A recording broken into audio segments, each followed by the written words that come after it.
The nation was stunned when the sudden death of Iryna, a young investigative researcher, dominated headlines. What appeared at first to be a tragic accident soon unraveled into something far more chilling.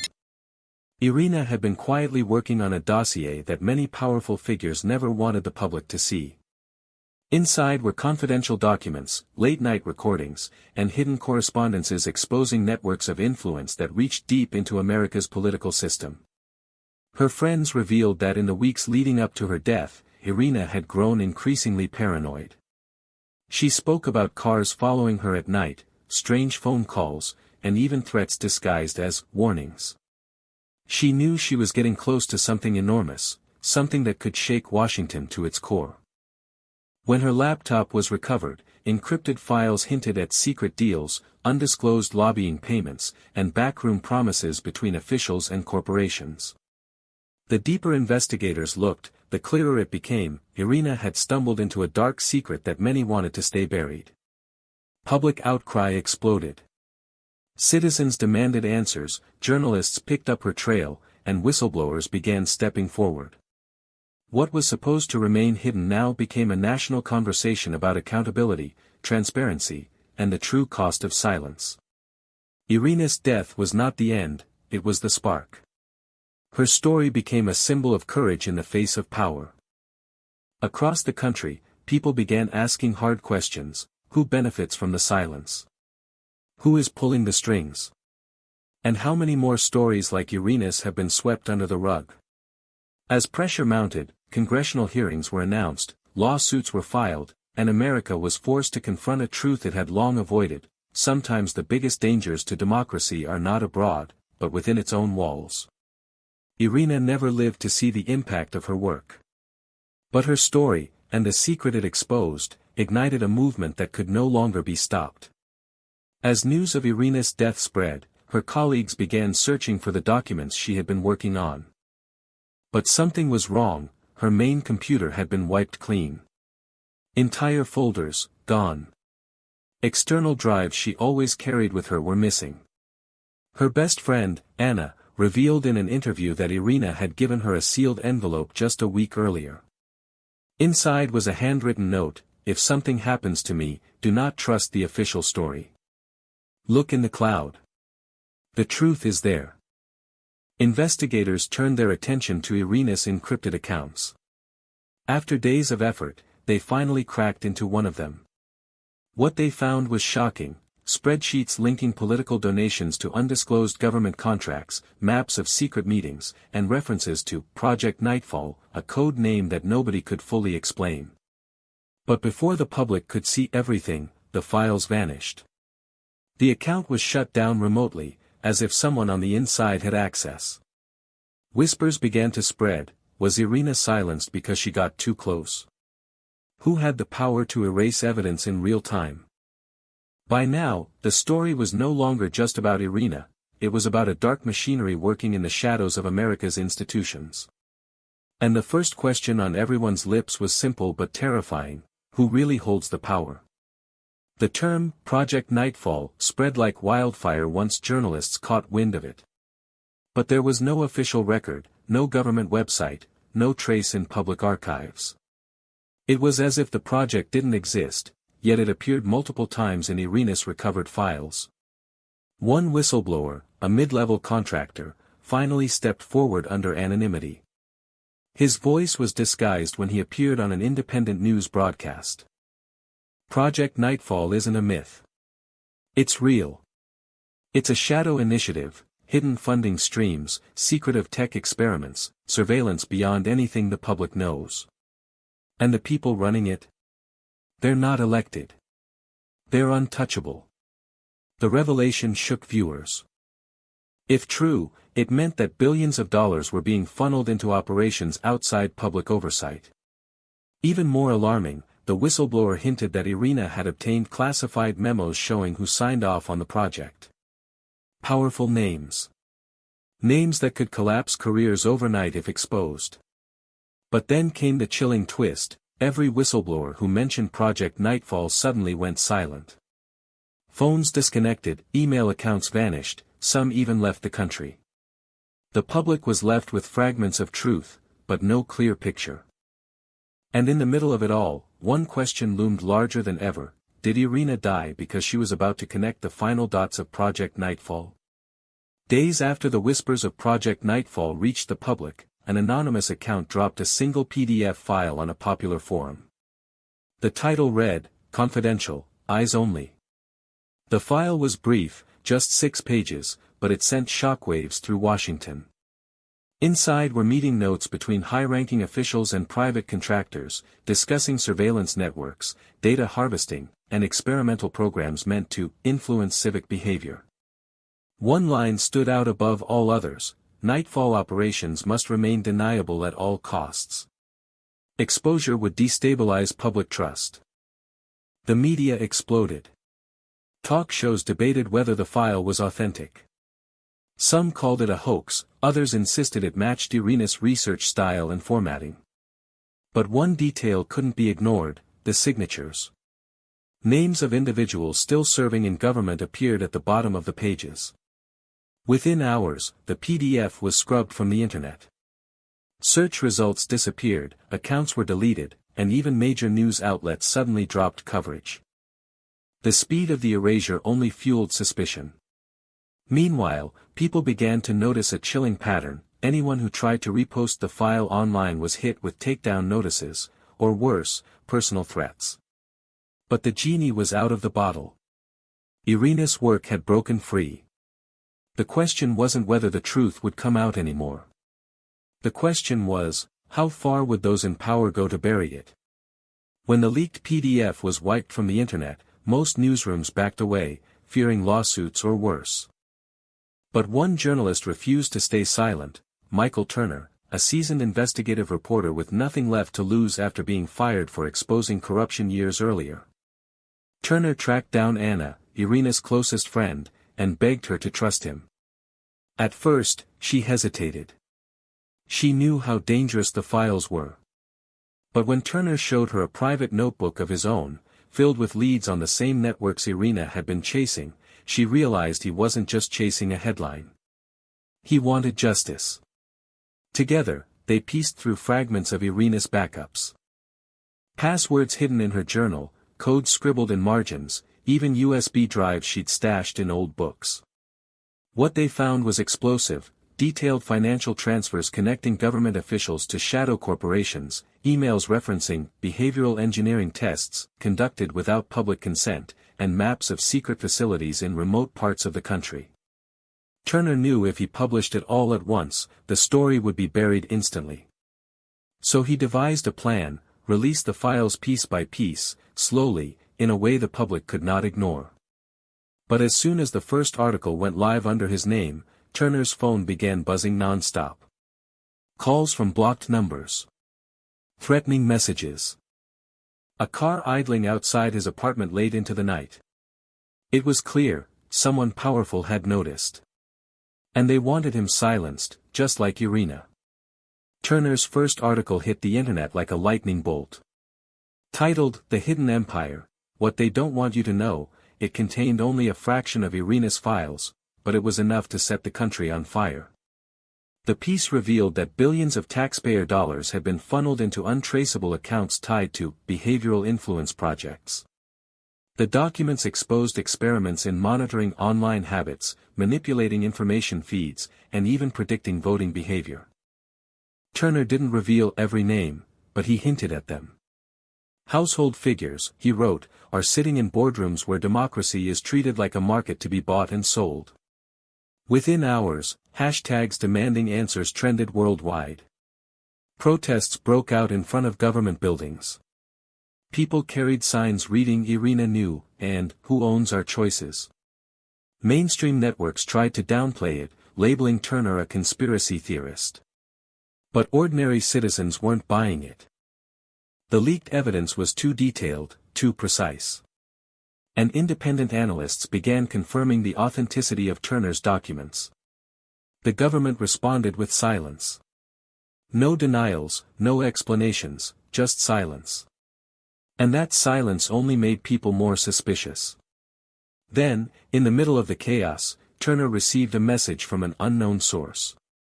4 words flashed on his screen: you don't know everything. And attached was a single, encrypted file, labeled Nightfall, Final Phase. Turner stared at the encrypted file for hours, knowing it could hold the key to everything, or it could be a trap. With Anna's help, he finally cracked the password, a phrase Iryna had written in her notebook again and again: "Truth survives." The file opened. Inside was a presentation marked Nightfall, Final Phase Implementation. It was unlike anything Turner had seen. Not just financial charts or political memos, this was a blueprint. It outlined a plan to create a nationwide system that combined surveillance data, social media tracking, and predictive analytics to map every citizen's influence score.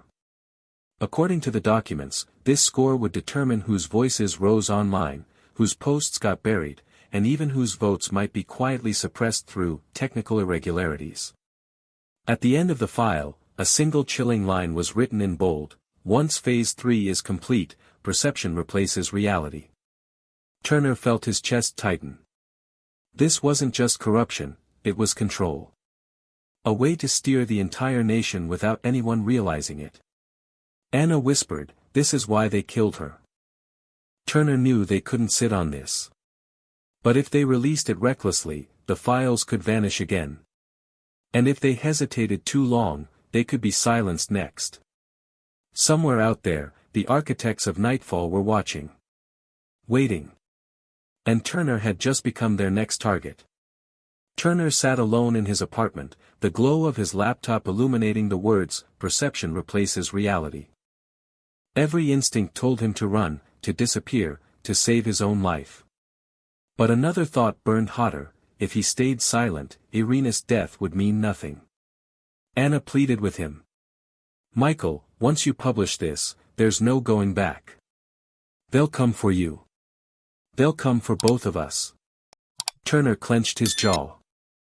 "They already know we have it. Hiding won't save us." He decided to go public. But he wouldn't just release the file, he would live stream it, ensuring millions saw it in real time. That way, no one could erase it before it spread. On the night of the broadcast, Turner set up a secure channel. As the clock struck 8, viewers began flooding in. Within minutes, hundreds of thousands were watching. He looked straight into the camera. "My name is Michael Turner. Iryna died because she discovered something America was never supposed to know. Tonight, I'm going to show you what she found, and what's been planned for all of us." He clicked on the file. The first slide of Nightfall, Final Phase appeared on screen. Gasps filled the live stream chat. The details were undeniable: charts, signatures, contracts.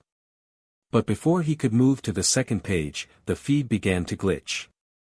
Static filled the screen. A warning flashed: "Unauthorized broadcast detected." Then his phone buzzed. A text from an unknown number: "Turn it off, or you won't live to see tomorrow." Turner's hand hovered over the mouse. The entire world waited for his next move. Turner's heart pounded as the warning flickered across his screen. Anna grabbed his arm, her voice trembling. "Michael, please, if you do this, they'll kill us." But Turner looked back at the live stream chat, where tens of thousands of messages scrolled by every second: "Show us the truth. Do it for Iryna. We're watching." He whispered, "If not now, then never." With one decisive click, he pushed forward to the next slide.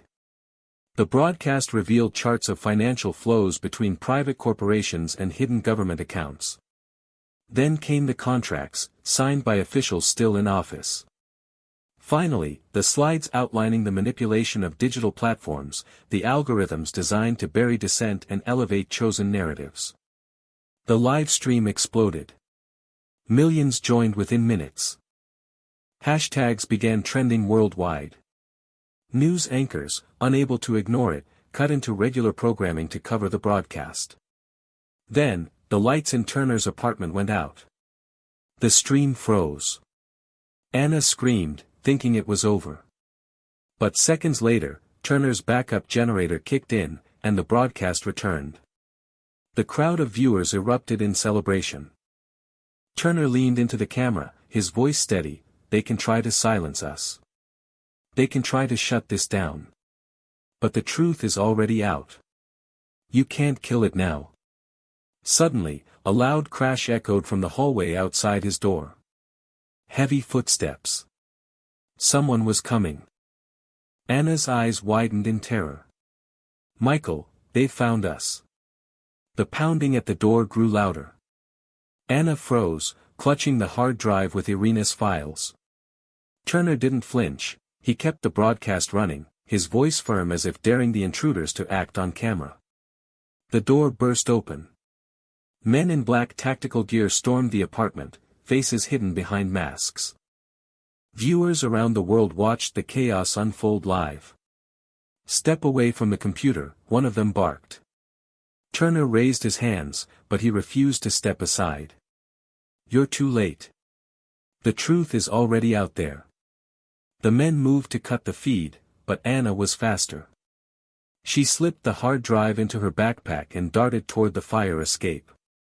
One of the masked men noticed and lunged, but Turner shoved a chair in his path, buying her precious seconds. The stream captured everything, the shouting, the struggle, the proof that someone was willing to use force to silence the story. Comments flooded in, they're exposing themselves. Everyone record this. Don't let them win. As Anna disappeared into the night with the files, Turner faced the intruders head-on. He knew he might not walk out alive. But as long as Anna escaped, Iryna's truth would survive. Before the camera cut to black, Turner shouted one last line that echoed across the world, "Remember Iryna. Remember the truth." And then, silence. Anna's lungs burned as she sprinted down the fire escape, the metal groaning beneath her every step. Clutching the backpack tight to her chest, she knew the hard drive inside was now the most dangerous, and valuable, object in America. Below, a van screeched to a halt. Two men jumped out, scanning the alley. Anna froze, heart hammering. But just as they spotted her, a crowd of neighbors spilled into the street, shouting and filming with their phones. The men hesitated. They couldn't risk attacking her in front of so many witnesses. Anna seized the moment, darting into the crowd as strangers closed ranks around her. One woman whispered urgently, "Run to the subway. We'll stall them." Meanwhile, the live stream of Turner's raid had already gone viral. Clips of masked agents storming into his apartment played on repeat across the globe. Hashtags like #RememberIryna and #WhereIsTurner surged to the top of every platform. Protests erupted in major cities overnight. People demanded answers. Who authorized this raid? What is Project Nightfall? Why was a journalist silenced on live camera? But amid the outrage, Anna knew she was running out of time. Turner might already be gone, and the people hunting him would soon come for her. She slipped into the shadows of the subway, disappearing into the tunnels with Iryna's files. For the first time since Iryna's death, Anna felt the weight of her mission. The world wasn't just watching anymore. The world was depending on her. Anna boarded the subway, blending into the sea of tired commuters. She kept her head low, gripping the backpack with white knuckles. Every time the train screeched to a halt, she half expected masked men to storm the car. She knew she couldn't hold on to the files forever. They had to be released, widely, instantly, and beyond the reach of American censors. Her only chance was to contact international media. Anna reached out to an old acquaintance, a foreign correspondent named Sophia who had once collaborated with Iryna. Using a burner phone, she sent a single coded message: "The truth survived. Meet me." Hours later, in a dimly lit cafe near the edge of the city, Sophia appeared.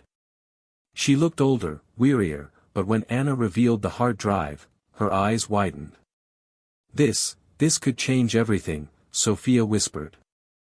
"But once I publish this abroad, you'll be hunted.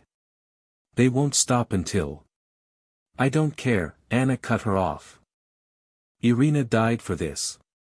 Turner may have died for this. If we bury it now, it's over. Sophia nodded and slipped the drive into her coat pocket. I'll get it to my network. Once it's out internationally, they can't erase it. At that exact moment, Anna spotted two men in suits entering the cafe, scanning the room. Her blood ran cold.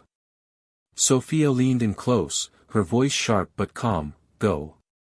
Now. Leave them to me. Anna slipped out the back door, vanishing into the rainy night. Behind her, Sophia prepared to face the danger head-on, knowing the world's most explosive secret was now in her hands.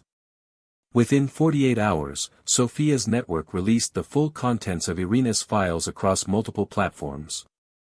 The data was mirrored on international servers, uploaded to encrypted channels, and even printed in newspapers abroad. There was no stopping it now. Headlines around the world screamed the same message: Project Nightfall exposed. Governments demanded explanations from Washington. Leaders condemned the secrecy, calling it a betrayal not just of America's citizens but of global trust. Allies questioned treaties, opponents used the scandal as proof of hypocrisy, and ordinary people flooded the streets demanding reform. In America, the reaction was explosive. Protests grew into mass demonstrations. Crowds filled city squares chanting Iryna's name. Placards read, "Democracy or deception," and "We are not experiments." Congress scrambled to hold emergency hearings. Some officials denied everything, others resigned in disgrace.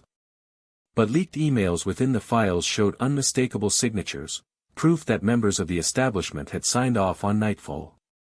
Meanwhile, Turner's fate remained unknown. Some believed he had been killed during the raid. Others claimed he was alive but imprisoned in a secret facility. Rumors spread that he had escaped and was hiding, waiting for the right moment to reappear. Anna watched all of this unfold from the shadows, exhausted but resolute. She had carried Iryna's torch, but the battle was far from over. Powerful forces were still moving behind the scenes, desperate to rewrite the story. And then came the most chilling revelation buried deep within the files: a timeline. Nightfall wasn't just theory, it had been scheduled. The date for final activation was only weeks away. The revelation of a countdown electrified the world. According to Iryna's files, Project Nightfall wasn't just about influence, it was designed to go fully active on a specific date, a system switch that would hand total control of information to unseen hands. The timer ticked down with only 12 days left. Governments demanded the program be dismantled. Protesters filled the streets night after night. But behind closed doors, those who had built Nightfall were silent, determined to protect their creation at any cost. Anna and Sophia, now in hiding, worked tirelessly to rally international allies. Cyber experts from multiple countries joined forces, digging into the architecture of Nightfall and preparing ways to shut it down before the activation date. Then, just when hope seemed thin, a video appeared online. The grainy footage showed Michael Turner, alive. His face bruised, his voice hoarse, but his spirit unbroken. "They tried to silence me. They failed. Iryna's truth belongs to the people. And now, we finish this." His message went viral within hours. Turner revealed that he had escaped custody with help from sympathetic insiders. He carried the final encryption keys needed to dismantle Nightfall once and for all. On the night of the activation deadline, millions around the globe tuned in as Turner, Anna, Sophia, and their allies launched a coordinated strike.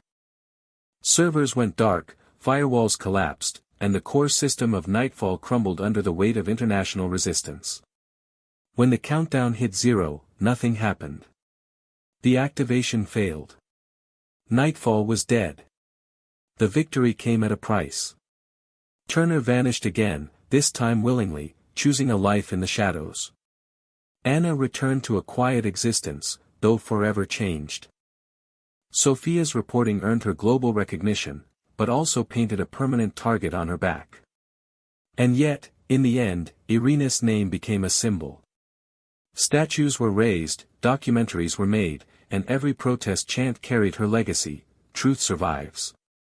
The dark secret in America had been exposed. the people had fought back. And though the scars would remain, one truth was undeniable. Iryna's death was not the end. It was the beginning of a new awakening.